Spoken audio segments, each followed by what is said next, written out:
السلام علیکم ورحمۃ اللہ وبرکاتہ۔ اللہ سبحانہ تعالیٰ اپنے کسی بندے کو اگر پریشانیوں سے نکال کر عروج پر لانا چاہتا ہو تو کچھ علامتیں اور کچھ نشانیاں ایسی ہیں کہ اگر بندہ ان پر ڈٹ کر جمع رہے گا اور ان پر عمل کرے گا تو اللہ سبحانہ تعالیٰ یقیناً اسے پریشانیوں سے نکال کر عروج و بلندی عطا فرمائیں گے۔ انسان سے اکثر خطائیں ہوتی رہتی ہیں اور کبھی کبھار اس سے کوئی ایسی غلطی ہو جاتی ہے جس سے وہ اس غلطی کی پکڑ میں آ جاتا ہے اور اسے سزا ملتی ہے، یا اسے کوئی آزمائش آ جاتی ہے، یا پھر ایک بندہ بہت نیک ہے، اللہ کے بتائے ہوئے تمام اصولوں پر عمل کرتا ہے، نمازی ہے، پرہیزگار ہے، لیکن پھر بھی وہ پریشان حال ہے، اس پر کچھ ایسے مشکل حالات آ گئے ہیں جن کی وجہ سے وہ پریشان ہے، تو یہ اس کا امتحان ہے، اس کی سزا نہیں ہے۔ اور جب بندہ کسی آزمائش میں آ جاتا ہے اور پھر اللہ تعالیٰ کی طرف سے ڈالی گئی اس آزمائش کے بعد اللہ کی طرف سے دیے جانے والے انعامات اور اللہ کی قدرت پر یقین رکھتا ہے تو اللہ سبحانہ تعالیٰ عن قریب اسے بہت بڑے انعامات سے نوازیں گے۔ قرآن مجید میں اللہ سبحانہ تعالیٰ فرماتے ہیں فَإِنَّ مَعَ الْعُسْرِ يُسْرًا إِنَّ مَعَ الْعُسْرِ يُسْرًا، ہر تنگی کے ساتھ آسانی ہے، بے شک ہر تنگی کے ساتھ آسانی ہے۔ کبھی کبھار انسان کی زندگی میں ایسے حالات آ جاتے ہیں جس کے بارے میں اس نے کبھی اندازہ بھی نہیں کیا ہوتا اور نہ ہی کبھی سوچا ہوتا ہے،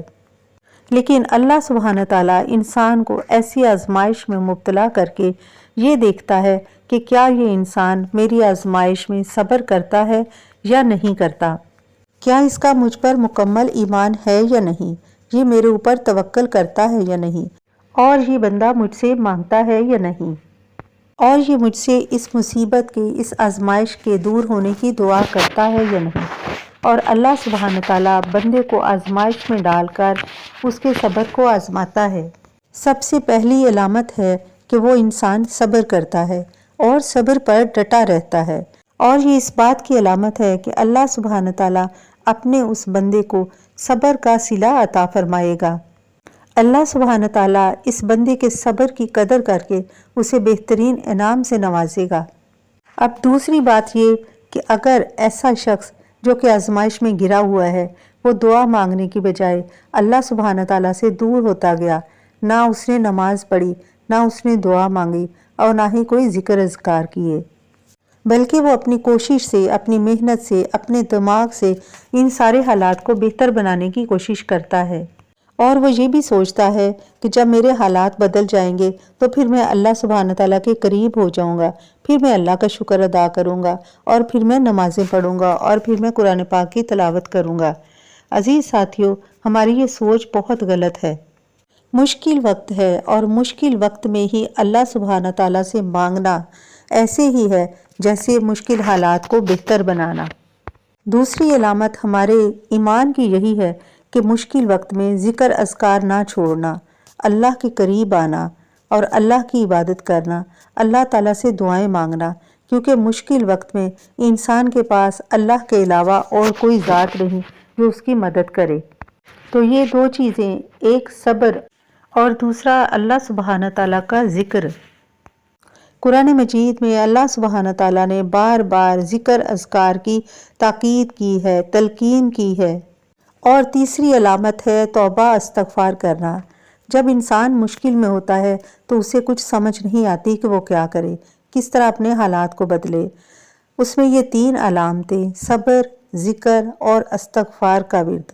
ہر وقت استغفار کرنا، اپنے گناہوں کی معافی مانگنا اور ایسی دعائیں کرنا کہ یا اللہ جو گناہ ہم سے جان بوجھ کر ہوئے یا کچھ ایسے گناہ جو ہم نے جان بوجھ کر نہیں کیے ان پر تو ہمیں معاف فرما اور اپنی اس آزمائش سے ہمیں نجات دلا۔ یہ تین علامتیں، یہ تین نشانیاں جس بندے میں ظاہر ہوں، سمجھ لیں کہ اس کے حالات بہت جلد بدلنے والے ہیں اور اللہ تعالیٰ اس پر بہت زیادہ انعامات و نوازشات کرنے والا ہے۔ عزیز ساتھیوں، کسی بھی آزمائش میں گھبرانے کی بجائے صبر سے کام لینا اور اپنی زبان کو اللہ کے ذکر سے تر رکھنا اور توبہ استغفار کرنا انبیاء کی نشانیاں ہیں۔ اللہ تعالیٰ ہم سب کو ثابت قدمی عطا فرمائے۔ اللہ آپ سب کا حامی و ناصر ہو، آمین یا رب العالمین۔